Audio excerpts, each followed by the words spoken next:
Il existe une condition qu'on appelle la stéatose du foie, qui est absolument détrimentale, qui est absolument délétère au niveau de votre santé. Je vais vous donner aujourd'hui les clés pour avoir un foie en bonne santé et surtout pour baisser les triglycérides, qui sont un des signes de la stéatose.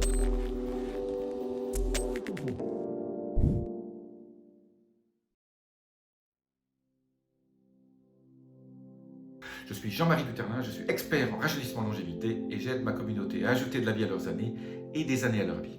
Alors, aujourd'hui, je vais vous parler d'un facteur qui est surtout lié au soda sucré. Vous connaissez les grands noms, je ne vais pas faire la publicité. En gros, quand je visite les pays en voie de développement, d'abord, il y a deux choses qui me choquent souvent. C'est que les enfants et les jeunes adultes sont souvent obèses dans des pays où il n'y a généralement pas une nutrition absolument géniale. Mais on voit les grands-parents et les gens qui ont 50, 60 ans qui sont tout fins, qui ont un poids idéal, pas de ventre, rien. Et on voit leurs enfants et leurs petits-enfants qui sont tous obèses. Alors, j'ai eu la clé, la révélation un jour, je vais dans un supermarché et je me suis rendu compte que les caddies étaient remplis de bouteilles de 3 litres. En Europe, on voit 1 litre, 1 litre et demi, souvent 2 litres. Là, dans les pays sous-développés, Amérique du Sud souvent, les sociétés conditionnent en bouteilles de 3 litres. Et les caddies étaient remplis de 3-4 de ces bouteilles de 3 litres, avec les enfants qui avaient 4-5 ans, avaient déjà 3, 4, 5 kilos de trop. Et bien, dans beaucoup de ces pays, leur nourriture traditionnelle, ce sont des féculents, c'est du riz, ce sont des pommes de terre, c'est du quinoa, il y a quand même un peu de sucre là-dedans. Et tant que vous ne rajoutez pas de sucre, même si vous mangez des féculents, c'est pas grave tant que vous ne rajoutez pas de sucre. Et en fait, la combinaison de beaucoup de riz et beaucoup de soda sucré, très sucré, parce qu'en plus, j'en ai goûté, et je me suis rendu compte que le taux de sucre dans certains pays est augmenté parce que les gens deviennent tellement addicts que pour qu'ils continuent à acheter, on augmente le taux de sucre. Et bon, à la fin, quand pendant 5, 10, 15 ans, vous avez un régime en sucre tellement alourdi, les gens font ce qu'on appelle la stéatose du foie. La stéatose du foie est principalement liée à ces boissons sucrées. Donc si vous avez des triglycérides, la stéatose se mesure aussi, bien sûr le cholestérol, etc. Mais la stéatose, un des éléments de la stéatose, c'est les triglycérides. Donc si vous avez des triglycérides qui sont élevés, et si vous avez des suspicions de stéatose du foie, voilà, voyez d'abord votre médecin. Moi, je ne suis pas médecin. Voyez votre médecin, mais voilà les conseils diététiques que je peux donner, qui ont marché avec beaucoup de monde et qui sont prouvés scientifiquement. 1.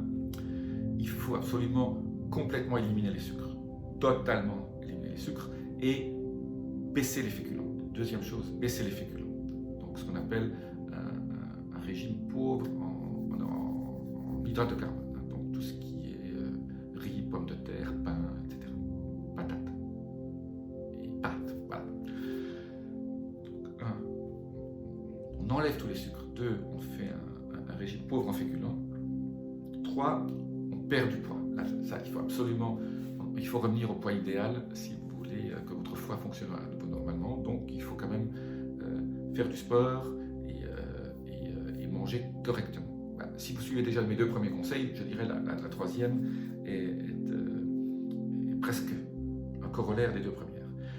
La 4e est méga importante, c'est manger des aliments riches en fibres, tout ce qui est riche en fibres, c'est-à-dire des légumes riches en fibres, les asperges, des légumineuses, donc des pois chiches, des lentilles, des choses comme ça, et aussi pas en trop grande quantité non plus, parce que ça contient quand même beaucoup du bon gras. Le bon gras est bon pour le foie.